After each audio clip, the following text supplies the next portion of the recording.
So it gives me great pleasure to introduce Chris Pacitti. Chris is someone I know very well. He's been on the board of Bazaar Voice since pretty close to our inception, since our company was about 3 months old. We have gone through a lot together in building the company, and it's been an incredible ride. And Chris has been a general partner now for how many years, Chris, at Austin Ventures? It was 2001. Since 2001. 12. And maybe we just start out with kind of your background. Like, let's talk about how you grew up and kind of what was the culmination that led to you deciding to be a VC. First, I think at TL Ventures, right? Before Austin back Ventures. in '95 at TL Ventures. But so, rewinding the clock, maybe even further. I started out in college thinking that I was going to be a doctor, in large part because my mom told me that's what I should be, and so I just kind of blindly followed her advice, and thankfully got a job, working as an undergrad at a hospital, Johns Hopkins Hospital, and got a window into what life was like as a doctor, and realized pretty quickly that wasn't going to work for me. That it just wasn't me, and so.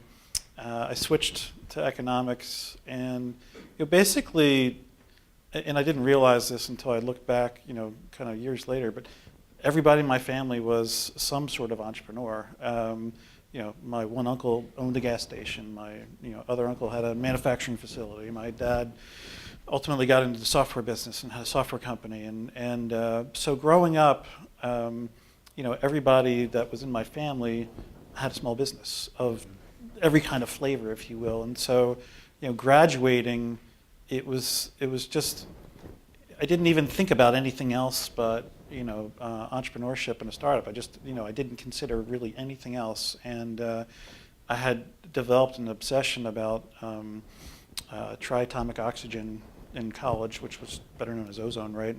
And industrial applications for that. And so started a company around that in '92. And by '94, we sold that company to a public company, which on paper was a nice, quick, rewarding exit. Turned into a train wreck where the public company that we had sold to just kind of melted like an ice cube over about a year. Mm-hmm. It was not a rewarding economic event for me, and so by '95, I was kind of sideways with the acquiring company and deciding to do something entrepreneurial again, but. From that experience, I was kind of, tender, right? Where you sort of had created something and then, saw it kind of melt and lost your influence over it. And so I kind of was struggling to think about, and also, something you can relate to deeply, the kind of happenstance, of starting a company when you're finding that idea that you're passionate about, and how do you sort of orchestrate that at a time that you need to, start working again.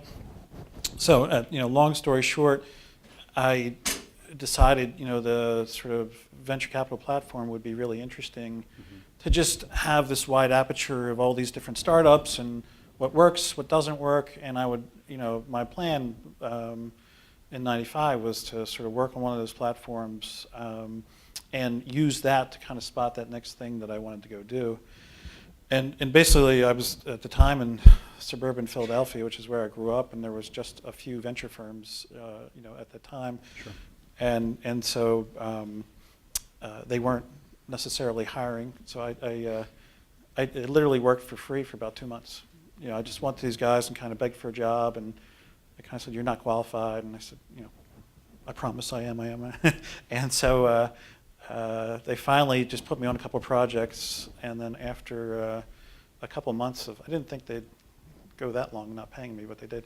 So it's all fine now. They hired me. So after a couple of months of kind of working for free on different startup projects that they had, they hired me as an associate, and that was in '95. And so my plan was let me look around and then maybe I'll join a startup, or maybe I'll get inspiration for an idea. And over the years, it just became clear to me that maybe this is what I do best. And there's aspects of emerging company startups that I don't, don't perform well in, and this might be the best platform for me. So it really kind of, over sort of years of doing it, became clear that maybe I should stick with this path. And so 18 years later, it's I think I'm sticking with it. Right. Yeah. And let's talk about the transition from TL to moving your family to Austin. At that time, did you have kids, or? I did not. So I was working at TL Ventures again in suburban Philadelphia for a few years, and it was clear, while the firm financed a wide range of emerging companies, they probably skewed a bit toward what I call expansion stage financing, and my passion was more around seed and Series A. And there just wasn't a lot of those companies in the backyard, and I felt like you had to be a seed and Series A financier, you really had to be local. And so I at the time, I didn't think it made a lot of sense for TL Ventures to be the 600th firm in Silicon Valley. And so I encouraged the partners there to think about some of these emerging markets. And in particular, I had already been investing in Austin in 96 and 97, and so I had a reasonable visibility into this market. And so I came down here for TL Ventures, and it was me and a guy named Bob Fabio who was the founder of Tivoli. I know you know Bob. So we opened that office in 98, and I convinced my wife to move down here. And then by 99, we were with child number one. Right. Yeah. And that was, of course, the height of the dot-com boom. Yeah, so things Austin were... was really buzzing. Well, Silicon Valley was really things were buzzing. Just crazy. And then I got recruited over to Austin Ventures in 99. And felt like if I was going to go long in this region, that would be the right platform to do it off of. And so I made the switch in 99. Right. And VC is one of those career paths where, at least when I was getting my MBA, it was the one that was maybe the most romanticized outside of being an entrepreneur. And I think that's probably true, here too among the students. Partially as evidenced by the fact that we have a full room, even though you can get free ice cream and see the founder of Ben & Jerry's talking next door, which thank you for being here. We don't have any free ice cream to offer, but we're appreciative of your attention. So I mean, there, like anything in romance, there's kind of the reality of it. Right. And I'd like to start out with just kind of what's hardest about it. What is the part to you that's hardest about it that you'd want to tell someone here that's aspiring to be a VC? Well, I think you have to be comfortable with a coach role rather than a player role, right? And so contrasting it versus, say, being an entrepreneur, as an entrepreneur you get to be a player, right? And you're out on the field, and if there's an issue or an opportunity, you're able to directly go impact that, right? And as a venture capitalist, if you have a board seat, if you have some influence, you're able to kind of provide counsel and hopefully maybe persuade the team on the field to run the right play. But that's sort of the extent of your impact at some level. And so when things aren't working, and which a fair percentage of the time they're not, right? I mean, I think if you look at an early stage portfolio, 25 to 33% of the time, plus or minus, those portion of companies are sideways or not working, and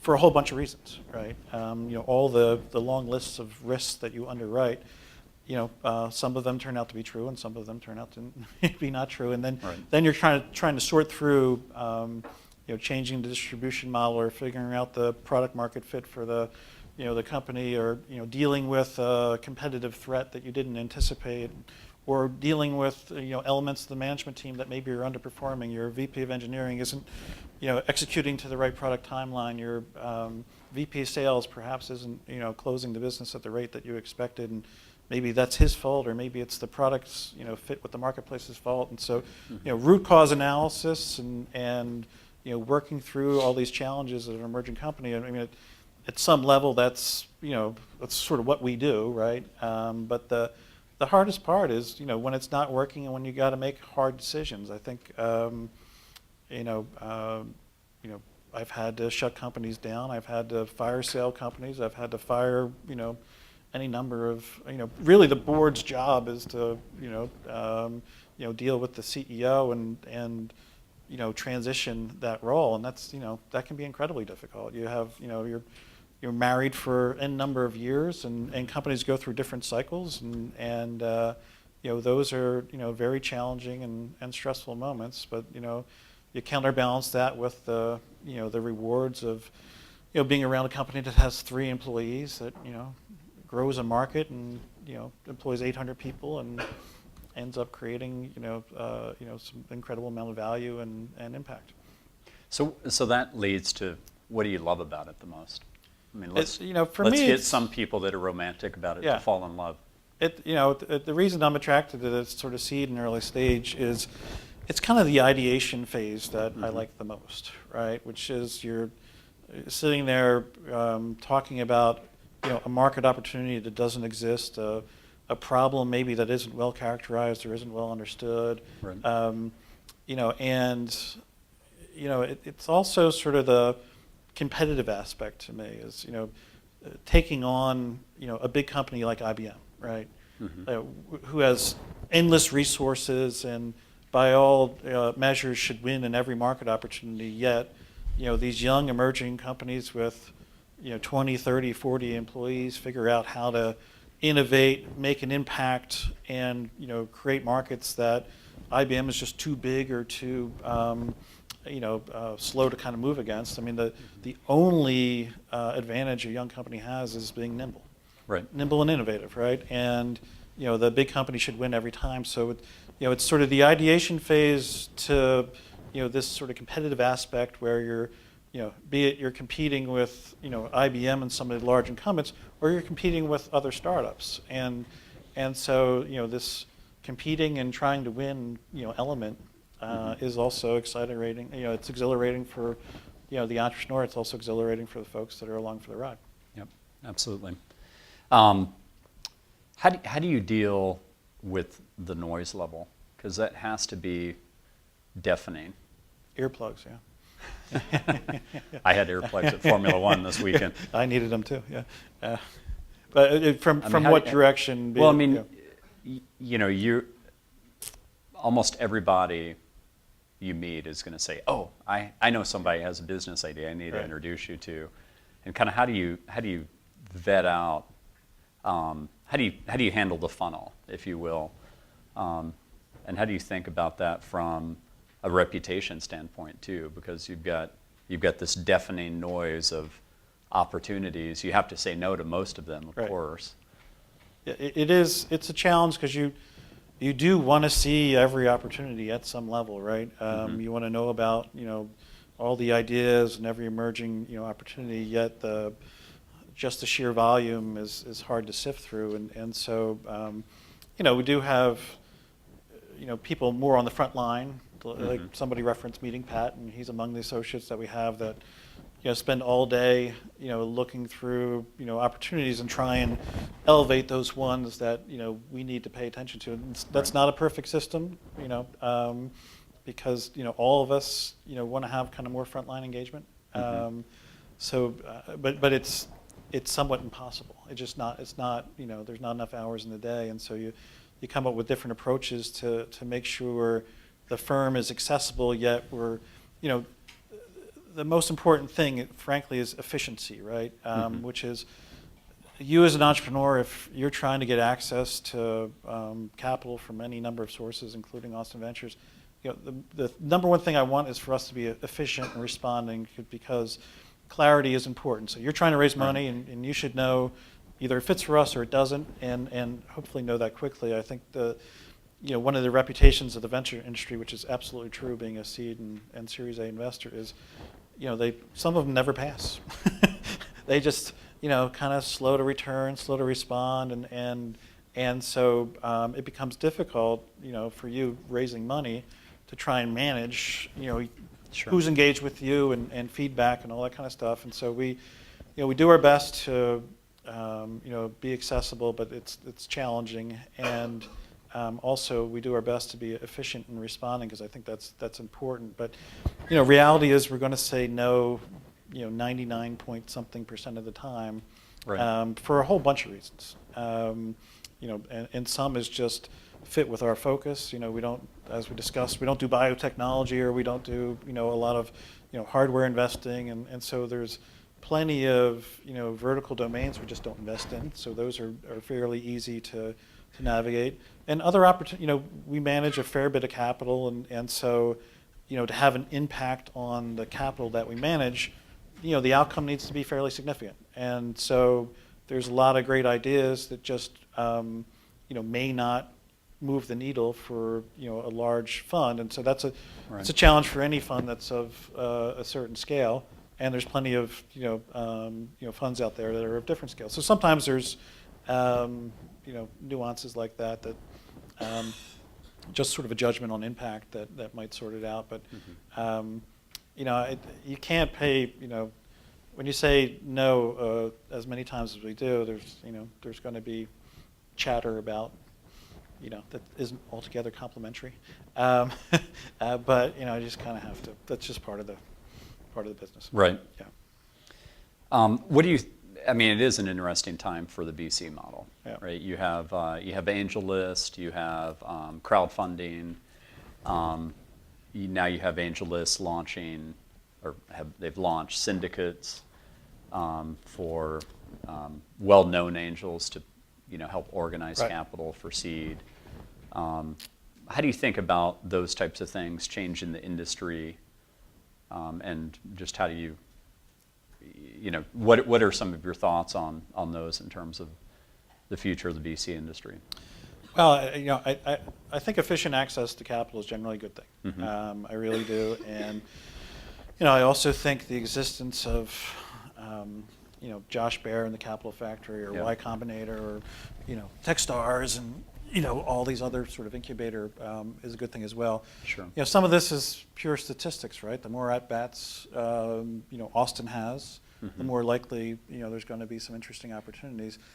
I do think that hopefully there's value beyond money, Mm-hmm. and an institutional investor that does this all day, every day, hopefully the value they bring is frankly pattern matching, which is, I've been on the board of 20-some emerging companies, and I've seen a lot of different things Right. over 18 years. And so when you see issues develop at an emerging company, you can, even with an experienced entrepreneur, and I'm on the board of a lot of guys who are on their third or fourth startup, but I've seen 25 or 30 of them, and so I've just seen a lot of different distribution models, a lot of different technology problems, you name it. And so hopefully the value that an experienced investor can bring to you, beyond capital, is this coaching aspect, Mm-hmm. which is having seen these various different patterns unfold in a wide array of emerging companies, and helping provide some thoughts and counsel on early indicators Right. of what may be going on, which again, back to the main advantage of a startup is this nimbleness. And so you kind of got to fail fast and figure it out as quickly as you can, because you've got a limited time to market. You've got also a finite amount of resources and a finite amount of capital. Mm-hmm. And so as efficiently as possible deploying that, and hopefully having experienced investors around the table can make that success more likely. And if that's Right. not true, then we should be out of business. Right. Yeah, and I can vouch. I mean, we met in the first 3 years of Bizarre Voice every month. Yeah. For the board, and that was very valuable. And now you and I are on a board together at Compare Metrics, and we're meeting every month there. Oh yeah, and think so there's that. about all your experience at Bizarre Voice, which is very relevant to Compare Metrics, and how much benefit they get out of having your voice at the table, because the cost of getting that experience more directly is a lot of inefficiency, if you will. Mm-hmm. And so, getting, Compare Metrics is very analogous to what we experienced at Bazaar Voice in a lot of ways, and sort of attacking a similar market opportunity, though, with a different solution. And so Brett's experience is just so spot on relevant that having him at the board is, I think for those founders is pretty amazing. Well, I think both of our experience. Yep. And, one thing I'd like to clear up is, in my opinion, the local press gets a lot of things wrong about Austin Ventures. And one of the things that it gets wrong is that it portrays Austin Ventures as being primarily a firm that is responsible for kind of roll-ups. HomeAway, Retail Me Not. We had Cotter Cunningham Right. a couple of weeks ago. Here he was fantastic. Largest IPO in the last 5 years for tech in Austin. Do you want to clear that up? Because I know from experience that Austin Ventures does seed stage investing. Yeah, and frankly, just as Cotter, talked about, the consolidations that have taken place, be it HomeAway or Retail Me Not, or the 5 other or so companies that we're involved with that have that profile, they all started out as startups. Mm-hmm. And along the way, we just determined that actually it was a more efficient and more competitively advantaged path to perform a consolidation rather than just a pure organic, and there's a very specific profile where that makes sense. Right. But it doesn't sort of clarify itself until you're, so if we hadn't done, Divorce 360, which failed, and Cotter was looking at near adjacencies to how does he make Divorce 360 successful? Can he buy a company that, has a better monetization approach and what have you? And then as he's evaluating that, he starts looking at the coupon space, and then they just sort of dumped the whole Divorce 360 idea and pursued the coupon thing. But Right. If we hadn't been in that startup with Cotter, if he hadn't been sort of failing fast at Divorce 360 and ideating on what could work, he would have never sort of identified that consolidation opportunity in the coupon space. That was very true of Brian Sharples at HomeAway as well, Mm-hmm. where that he was ideating, in our offices on a sort of platform opportunity for rental by owner listing business, and they just sort of noticed that there was a bunch of these regionally focused businesses out there that, had 4 employees, $3 million in revenue and $2.5 million in EBITDA, and they were able to go regionally consolidate. I mean, HomeAway started with 6 contemporaneous acquisitions, and so they found 6 regionally concentrated, companies, and in the same day closed on those assets to create the first national footprint. And then, of course, they just kept going. But it was part of the ideation phase, as it continues to be, Mm-hmm. Of an early stage startup. And I would say, we have 7 plus or minus portfolio companies that have that approach out of 90 investments, right? And now some of those are later stage investments, but I'd say that 7 relates to maybe 45, early stage investments. Right. So now the dollars associated with some of those consolidations are pretty large. Sure. $65 million invested in Retail Me Not, as an example, as opposed to $3 or $4 or $5 million invested in. But as a sort of capital allocation perspective, about a third of our capital goes to seed and early stage. About a third of our capital will go to this sort of venture consolidation, and about a third of our capital goes to later stage. Right. So, What are the biggest trends that get you excited right now as an investor? What are some of the things that you're watching closely in terms of how they're going to evolve? Everybody's on social, mobile, big data, blah blah blah. But I think some of those are sort of from an early stage opportunity to kind of jump the shark, if you will. I mean, Right. A new social startup, probably it's probably done at some level, and then now there'll be iterations and evolutions, but there's mobility is an interesting theme. It can be hard to sort of render into a startup. Usually, mobility is just sort of an optimized aspect of something else. Mm-hmm. big data seems to be embedded in a lot of thematics as well. But for me, we think about ourselves more in the people flow business than in the deal flow business, and it's sort of talking to entrepreneurs like the ones in the room and like yourself, and they've always guided us to the new and interesting thing that we hadn't been thinking about. Mm-hmm. So just compare metrics is a great example, right? What theme would that have fit into? I mean, Sure. Would I have said optimized search navigation was one of my hot topics? Not necessarily, but Mm-hmm. when the founding team came in and pitched us, and the product market fit was pretty obvious with what the new trends and opportunities were in e-commerce, that became something we're very interested in. Mm-hmm.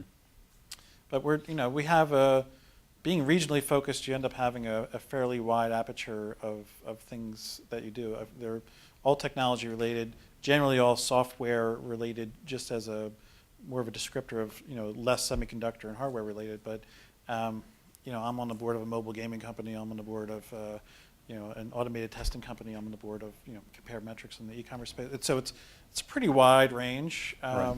And also, sometimes I like sectors that nobody's talking about. Mm-hmm. And the automated testing company I invested in, which was some years ago, people had left that for dead. Mercury had won the space, and nobody was investing in sort of next wave of automated testing and business process validation. And now, some years later, Mercury is just dying inside of HP, and there's been no innovation in the space, and this company just has a wide open lane, if you will, and has done Right. very well. And so sometimes the benefit to the hot categories or drafting off is you get more tailwind, meaning the missionary content of trying to sell a big data solution is lower because it's front of mind for a lot of buyers and the like. The downside can be hyper-intensive competitive dynamics, right? Where Mm-hmm. there's 38 big data companies in any given segment, and so you sort of have to counterbalance those two things. But competitive intensity versus a market tailwind that gives you at least efficient access to buyers depending on the market you're pursuing. Right. You're not formally involved in Microsoft anymore. No, I just met with a Microsoft guy today, but no. Oh, okay. Yeah. And you were on the board of directors. Advisory board. On the So advisory board. They assembled the venture a capital. few venture guys to advise them. Probably 10, 12 years ago. So, just curveball for you. What would you do if you were Microsoft? I wouldn't have bought Nokia, for one. Mm-hmm. I think Microsoft has been a bit distracted with the hardware business, right? And so, getting into, feeling like compelled to, launch Surface, and Mm-hmm.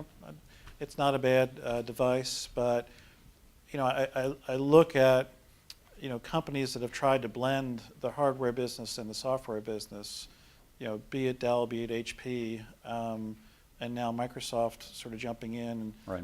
And so I think that's difficult. Mm-hmm. I mean, Apple, of course, has proved it can be done. Well, but they've Right. done end-to-end, full End-to-end stack, right.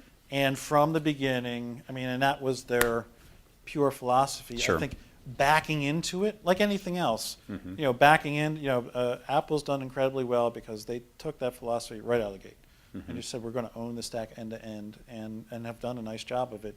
I think if you're a software company and then at a considerable scale you decide to become a hardware company, that's much harder. Right. That's much more difficult. And so, Microsoft has some really interesting opportunities in front of them. But focusing, as a really big company, the biggest challenge is focus. Mm-hmm. And look at what IBM had to go through and when it was in both businesses. Sure. It's very difficult. So, jumping into, Nokia and getting into a hyper-competitive space. So spending $7 billion of capital on that acquisition, that didn't resonate with me. Mm-hmm. And so They didn't give you a call about that. I didn't get a call. I wasn't asked to advise on that. But that's a very competitive space, and you've got an obvious laggard that you're trying to stand back up. and history would say that that's a very difficult thing to do. Mm-hmm. So, one of my favorite subjects, Austin. Yeah. Where do you think Austin is today versus just in the past 10 years, and kind of where do you think we're going from here? Well, what I've seen, certainly in our portfolio and in our investments over time is sort of anchor successes. We all can only move the needle so far. What are the biggest impactful companies in the region are these big anchor successes that recruit tons of people here, and that entrepreneurial DNA then goes and forms other companies. Obviously there's a lot of examples with Bazaar Voice and compare metrics among them, but all the folks that you recruited here to town that have left and started other companies, that's this sort of virtual cycle, and that's you're going to see that more and more with Retail Me Not. You're going to see that more with HomeAway, and I think the good news is you're getting a broader diversity, right? And so Retail Me Not's business model and approach and is fundamentally different than Bazaar Voice, and Sure. which is fundamentally different than HomeAway, and so we're we just sold a company to Under Armour called MapMyFitness that, Right. And now Under Armour is going to have their digital presence is going to be in Austin, right? And so I think that's a very good thing for Austin. So when That's really cool. You have an IPO, or you have some of these M&A transactions where suddenly Under Armour's digital strategy and digital DNA is going to be headquartered here in Austin. Those things, that team is going to get a unique experience, and some number of those folks, be it at an executive level or again, like compare metrics, at a lower level in the organization, are going to spin out and start companies, and that that's this sort of efficient cycle that will keep feeding this town. And so when I first got here in '98, we were rebacking all these Tivoli guys. So Tivoli was sort of a an anchor success that had gone public and gotten bought by IBM for $700 and some million, and I'd say that the amount of Tivoli DNA in our portfolio, there's like 20 different people who had come out of that Tivoli ecosystem and got involved. Maybe they started a company, or maybe they joined a company, and so just with that one success, you could see the influence just on our portfolio, not even the broader ecosystem in Austin. And so the thing I'm most excited about is this pickup of I think this comparison and saying we're going to compete with the Valley is not the right way to think about it. I mean, when they've got anchor successes that are Google and Facebook and Apple and et cetera, that's sort of hard to compete with. But what I believe is happening more broadly in the tech ecosystem is places like Austin and places like New York City and to some extent places like Boston are becoming credible lifestyle alternatives. So if this is a better fit for you, for a whole bunch of reasons than living in the Valley or than living in New York City, this is a very credible place to start a company, and we're seeing more and more people make that choice. Mm-hmm. Yeah, the ripple effects, I think, are very real, and we've had 5 tech IPOs in the last 5 years, and I just met with former Bazaar Voice employee today. It's now the 16th business I've seen start up from Bazaar Voice people. Right. Which Mass Relevance, which Austin Ventures Exactly. also in, is the first. Yet another. It's really cool. And then some of those will grow to be successful, and more people will come out of there. And so that's that's how the Valley grew, and that's why regions that aspire to be tech hubs, it just takes forever because how long did it take at Bazaar Voice to go from startup to successful IPO? Years and years and years, and then for that cycle to be spawning startups takes more years. But once you have that momentum, that inertia works in your favor, right? Where it just keeps going. Sure. So what would you like to tell the younger version of yourself, the students that are in here? What would you like to tell them that you wish you had known when you were sitting in their shoes? That's a good question. I mean, I'm not sad the way it worked out, so it wasn't like I was reflecting back on, geez, I wish I did this or that. I mean, I had a pretty narrow view of the world, right, when I was 22, and I didn't consider, I think about this a lot because I have 3 kids, right? I'm like, what counsel am I going to give them as they think about their own careers? And it's difficult. I mean, the easiest one is to sort of follow your passion. I think, for me, along the way, I figured out, that I had a real passion for this, startup ideation phase and all those kind of things. And so, that is rewarding to me, and it gets me out of bed in the morning and helps me deal with the challenges and headwinds of being in the venture business as well, with the set of troubled startups that you have to work through as well. But thankfully, I just sort of had a compass that ultimately led me to what area I was most passionate about. But I see a lot of folks that head down a path because it's safe, or because it going to where I went to undergrad. I have a lot of doctor friends, and some of them are happy and some are really unhappy, right? Because they went down that path, and because it was sort of economically stable and good job security, and but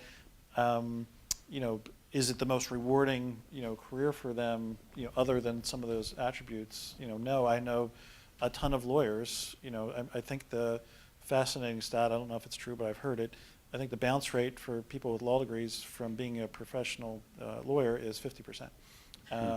And so, half of the people that go to law school, I'd believe it, don't end up being a lawyer over the long term. And so I think this journey of trying to figure out what you're most passionate about, and it is a journey. I mean, look, I started out thinking I was going to be a doctor, and that wouldn't have worked for me. I wouldn't have been a good doctor. But along the way, it's sort of like a startup, right? Where you kind of fail fast and learn what you're really good at, and where to embrace risk, and where to take some risk as well. And that's, if you want this sort of career in emerging companies and startup, I mean, there's a good amount of volatility, right? And so I've talked to some people who entered the startup world and were just shocked and horrified at changes in management and changes in strategy, and some of the difficulties, and it's the life we lead, right? I mean, It's just a part of, and so that's not for everybody. And so I think just figuring out your tolerance for those kind of things, and also tolerance for ambiguity. I mean, the other as we bring in associates, and usually they come with strong quantitative skills, but not necessarily, there's not a lot of proof points for how well they would tolerate the high levels of ambiguity in early stage investing. I mean, there's not a lot of data, there's no characterized market, and you're making a 7-figure bet on an idea and some people, and that that can be difficult. So I think tolerance for ambiguity and tolerance for risk as you enter, the emerging company, universe is, the biggest thing to get comfortable with. Because if you don't have pretty high levels of tolerance in both those dimensions, it's a hard thing to, hard life to lead. I wrote a post on my blog, lucky7.io, for people that are middle-aged that are considering being entrepreneurs. It's called Middle-Aged Entrepreneurs. Here's your 5-step program to freedom. And it's about how hard it is. It's just to set the table and say, I want you to know what you're getting into. And I can't tell you how many executives I've talked to that are at very large companies that have spent careers at very large companies that want to get into startups, and I'm always very cautious about getting involved with them in their first startup because the transition is so difficult. Right.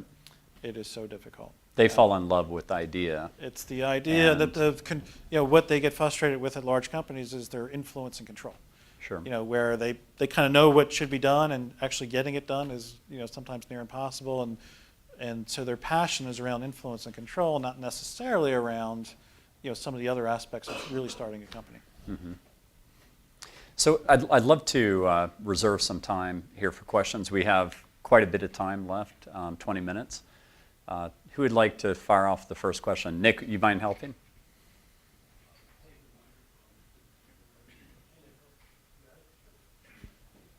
Thanks, Nick.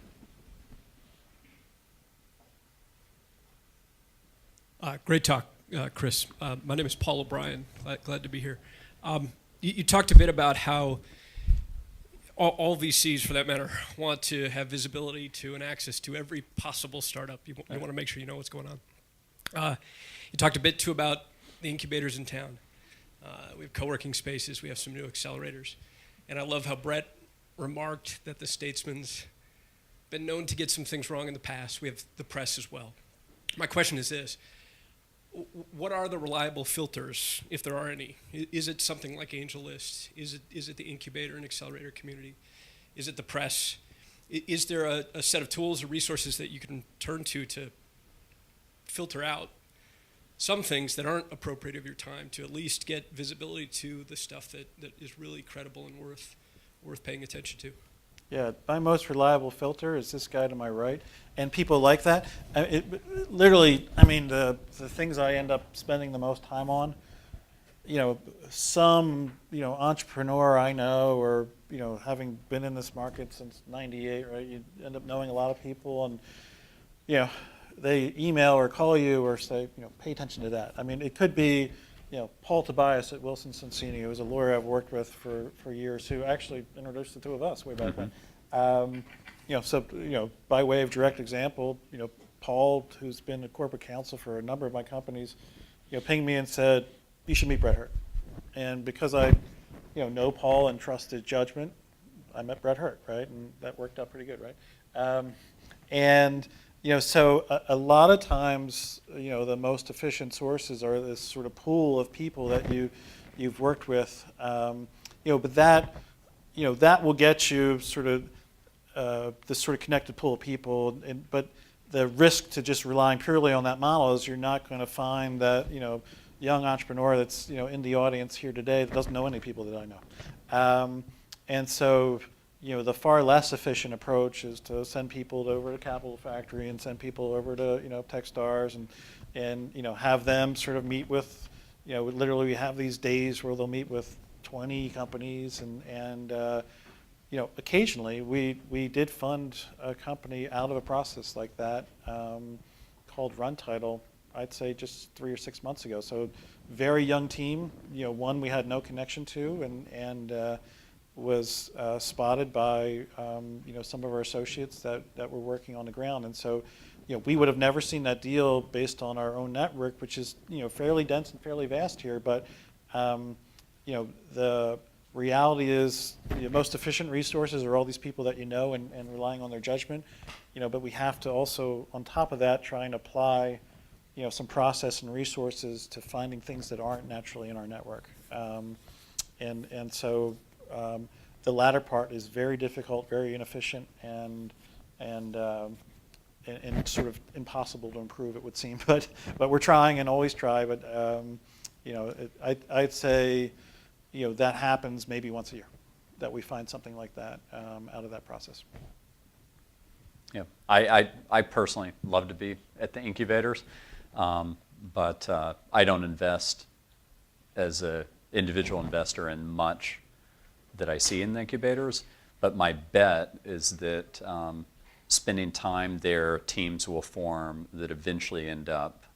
Last time I was at Capital Factory, I ran into Steve Sachs, the CEO of OneSpot. I used to be involved in the company in its first iteration. I used to be on the board of directors. It pivoted. Steve is the fairly new CEO, although he's been on for about 9 months now. And the company's doing very well. And I said, hey, Steve, I'd love to find out what's going on. And he confided in me that Moore Davidow was about to invest, and asked him about the business, and he was gracious enough to let me in. So I think you can have things happen in the incubators, but it's more about getting to know the people there and what can pop out of it over time. I think that's a much more reliable source. Referrals are the most reliable source, of course, but much more reliable source than like the media or anything like that. Hey, yes? Hey, Chris. Okay. My name's J.D. Weinstein. You've done a great job. Thanks for coming in today. My question was, what is the biggest problem or most common problem that makes a startup, an early stage startup, fail that you've seen at Austin Ventures? Yeah. So the list is long. I mean, you underwrite, a lot of different pockets of risk. You've got team risks. So, does the team have the appropriate, not only domain skills, but skills to sort of scale the company to the sort of next level? So you've got a people risk element, which is, probably the hardest to gauge. You also have a technology risk element, which, can you build what you suspect you want to build within the time frame that you hope with the capital that you're raising, and so that's frankly not that hard to judge, and usually, particularly in the software world, you're plus or minus, on the path. So technology risk in our universe isn't large, but sometimes the bigger risk is kind of a product market fit. I think that's the hardest to judge, and a lot of times, the root cause analysis on that will be wrong, meaning you'll be in a startup and sales aren't happening in the way that it was forecast, and so the VP of sales always gets fired, right? It's always the full VP of sales, right? And then you find out if you hire your next VP of sales that he's having the same problem, so maybe it's our product and the demand for it and the efficiency, if you will, of distribution. And so sort of this, to me, this product market fit issue is kind of the hardest to judge, because a lot of times you've got a passionate entrepreneur that has this deep belief that this is the problem and this is the way we're going to solve it. And sometimes they listen to the market feedback and sometimes they don't. And it's hard to sort of figure out whether they're really listening or not. And so, you've got a passionate entrepreneur that has a very deep belief of what this opportunity is. And usually a good sign is when you see them pivot 10, 20, 30, 40% from the original vision. That tells you, okay, they're listening to the feedback. And sometimes, you never really had to pivot. So sometimes, but there's also obvious evidence that there was adoption.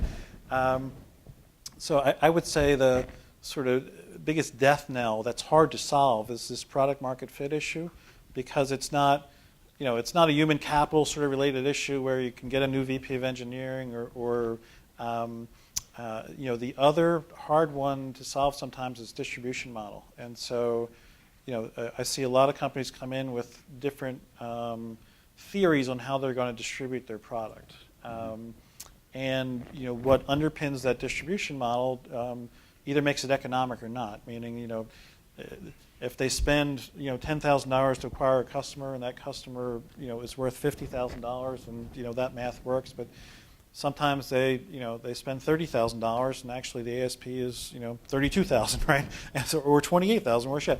And so you go in with a lot of these assumptions on how efficiently you can acquire customers. And I've seen those distribution models just break, and that then you have to figure out, okay, can we get more economics on the customer side, or can we more efficiently distribute? And some of that again comes back to product market fit. And so I think root cause analysis, and hopefully maybe that's why having a experienced investor at the table can help. A lot of times, if you've got 12 months or 18 months of capital and you're having sort of struggles and sort of getting early lift off, and you have the wrong root cause analysis, your company's dead. Because now you just spent 6 months trying to fix something that actually wasn't the problem. And so that can be the number one killer. But it's hard to say there's one singular thing. But I would say 3 big categories are sort of people. Did you hire the right people? And those people can influence things like product market fit and efficiency of distribution. And sometimes it's also, I've invested 10 years too early in markets, right? Where you were right, just not right at the right time, which is the key, right? Mm-hmm. Because trying to sell something before the buyer is ready is bound to fail as well. There was a question over here. Okay, yes. Thanks, Chris, for coming out. What's your view on the importance of intellectual property in seed stage and early stage companies? I know that's all evolved over the last 10 years with the element of litigation coming into play, but how do you advise your companies as to the importance of their IP, if they have any? Certainly, we get them to focus on it. I think it's competitive moat is certainly a consideration. For me, the long-term arc of a company, how long it can, stay, as a standalone entity, has a lot to do, not just with execution, but over time. This competitive moat you build. Sometimes that's through a business model. I don't look at Bazaar Voice and say they had, really overly strong intellectual property. I'm sure you had patents, but the competitive moat that Bazaar Voice was able to build, in my view, was this unique fusion of an outsourced business process, which was the moderation of content, with a robust SaaS platform. And so when they were able to sort of uniquely combine that, adjacent competitors, either didn't want to be in the business of moderating content or didn't know how to do it, and then over time, they scaled it and made it so efficient that it was, I'll misquote this, but I think the early days, it cost us $2.50 per piece of content to moderate. About that, yeah. And then today it's less than 10 cents, and that's Right. through technology efficiency and scale. And so that became, part of the competitive moat that made this company hard to compete with, because if you were just entering their market, your cost to moderate a piece of content was $2.50. You didn't have the technology and you didn't have the scale. And so I think more probably about, long-term competitive moat. So will the leader be able to occupy that position for a sustained amount of time, therefore getting to a higher scale and a more rewarding outcome? Sometimes that can be gained through intellectual property and having a really valuable patent or two. And that can certainly be beneficial. And in every company, we file multiple patents. But sometimes that can also be to deal with patent trolls, right? So, there's a put and a take. So I think it's important. And I would sort of just put it underneath the heading of competitive moat, right? So some of that will be in patents and IP, and others will be in business model innovation and other defensible, scalable parts of the business. Yes. Sorry. I think he's got the mic, and then we'll bring it to you. I apologize. Well, thank you for being here. So I got a question when it comes to leading around. I know there's so many investors who won't even talk about investing without knowing who's the lead investor or knowing about somebody being the lead investor. So I guess when your first times you were being the lead investor at startups, what were the sort of like the key or like some important factors that you look into a company that you will look only if you were being the lead investor and not just kind of like the follow-up investor? Yeah, well, being largely a seed and Series A investor, we're typically the first institutional capital in a lot of these companies, and so, but I'll give you an example. There's an entrepreneur who I'm very fond of, but her lead investor was an individual who put in a very wealthy individual who put in a chunk of money and had a fair bit of influence at the company. And for us, that was kind of hard to follow, because what we think about is alignment, right? Which is, okay, or this shareholder that has a strong minority position, are we going to be aligned in all these scenarios that could play out, right? Mm-hmm. And so for us, many times it's easier to invest after or invest with other institutional investors, because we know that they think like we think, right? That they're eventually looking for an exit, and that they'll participate in up rounds or participate in financings when the company needs a bridge, or you can get in a lot of awkward spots in a company as it's sort of figuring out its path, where it needs a bit more capital, and then you have somebody who puts their hands in their pockets and creates a tense situation. You can also have unreasonably outsized expectations for a company's exit based on its so somebody who just is only going to consider a $300 million exit for a company that maybe should be thinking about a $100 million exit, or so there for us investing with familiar investors is somewhat important, because it helps de-risk an aspect of alignment and also board influence. I mean, I've been on boards where I'm not necessarily in agreement with the view of the other board member, and that isn't necessarily efficient or productive for the company. So actually, we promised we'd go to you, and then we'll go over to you, Frank. Mine's a quick one. Chris, I was just curious, what are the biggest changes you've seen in term sheets over the last few years? None. Any trends? I don't. I would. That. I've got one. Yeah. Go ahead. I mean, I've seen, when I raised initial round for Right. core metrics, it was at a 3x participating preferred. Yeah. And now the norm, actually on all the deals I've seen, is a 1x non-participating preferred. Well, and I think that's very true for early stage companies, and because it can create misalignment, right? And so the structure that Brett is talking about is a more common structure for later stage companies where you're not making necessarily your money off of outsized growth. You're making your money sort of at one end of the spectrum, a private equity transaction where using leverage and delevering and having a structural, you'll make 2 times your money over 7 years or something like that. Back sort of, I'd say in 2001 and that time frame, that term kind of crept into the early stage, financing. But basically what happens is if you, by way of example, had a 3x participating preferred, if I make less than 3 times my money, I get my money back, and then I get to participate as if I convert it into common equivalents, right? So it sort of guarantees me a certain return at a lower range.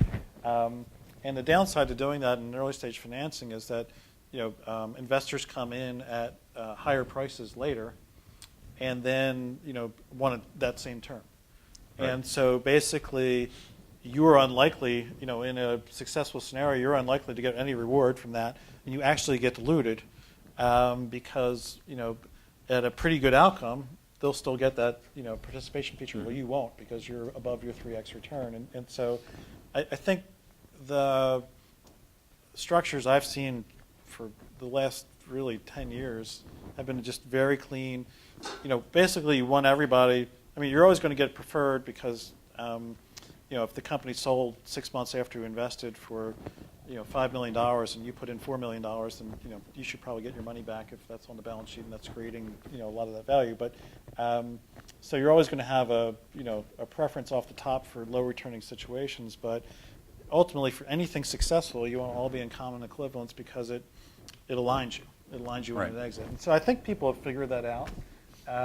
But I think this is a really important point because a lot of people demonize VC, and the reality is that the real big VC returns come from when everybody's in alignment, and actually when everybody makes money. Yeah, I mean, and this is a false.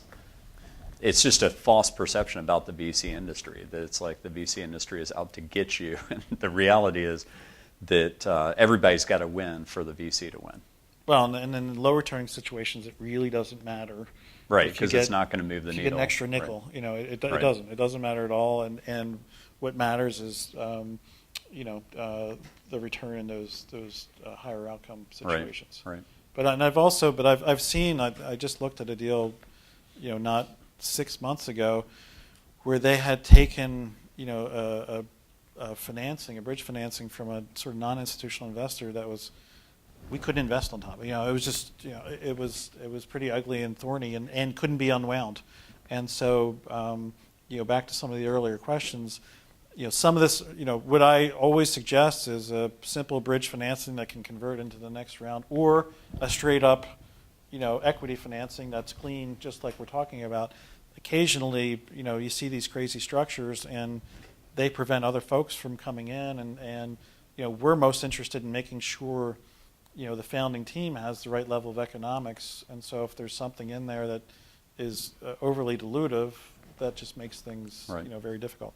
So I'm going to make Frank very angry if I don't go to him, because last time he had a question and I didn't get to him, and he was very angry.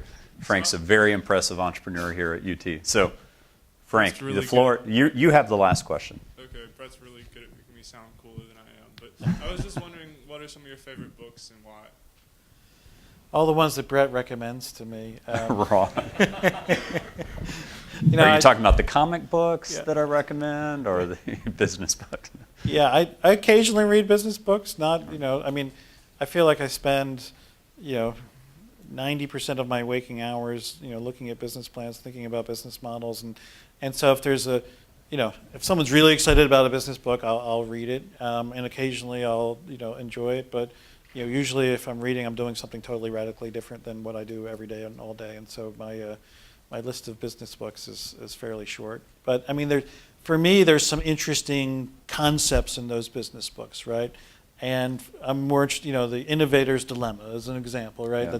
That's an interesting concept, and I'm I interested quote in the the concept. book But all the time. you know, I honestly, for me, like that's 3 pages, you know. But somehow I'm supposed to read 220 pages to get that concept right. And so I like the cliff Because there's notes. 200 pages of case studies. Yeah, it's like, okay, I get it. So I'm more into the cliff notes of, like, just Right. give me the main point. Right. And I find a lot of those interesting and rewarding, but you know, usually I don't find 200 pages of it interesting. Right. So I asked Brett, what did they mean? Okay, got it. Right, right. Yeah. Well, just because I told you I've read it doesn't mean I read the whole book. I'll usually stop halfway through if I'm Right. like, okay, I've got it. All right, well, hey, thank you so much. You probably can still get some free ice cream next door. We can all go crash Jerry's talk. Thanks again, everybody. Really appreciate it. Thanks, Chris.